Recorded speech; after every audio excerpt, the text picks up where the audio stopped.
మించిన వారు ధన్యులు. బాబా ఒకప్పుడు దృఢమైన మౌనధారణలో ఉండేవారు. అదే వారి బ్రహ్మవ్యాఖ్యానం. మరొకప్పుడు చిందానందగనులై భక్తులతో పరివేష్టితులై ఉండేవారు.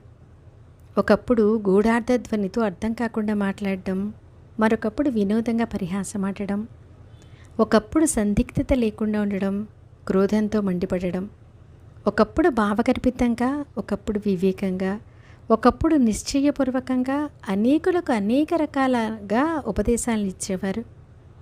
ఆ విధంగా సాయి సమర్థుల ఆచరణ వాక్కుకు మనోబుద్ధులకు అతీతమైంది, ఆలోచనలకు అందనిది, జ్ఞానాతీతమైనది. వారిని ఎంత చూచినా, వారి మాటలను ఎన్ని విన్నా తృప్తి కలగదు. వారితో ఎంత సంభాషించినా తనివి తీరదు. మనసుకు భరించలేనంత ఆనందం కలుగుతుంది. పర్జన్యధారలను లెక్క పెట్టవచ్చు. పెనుగాలిని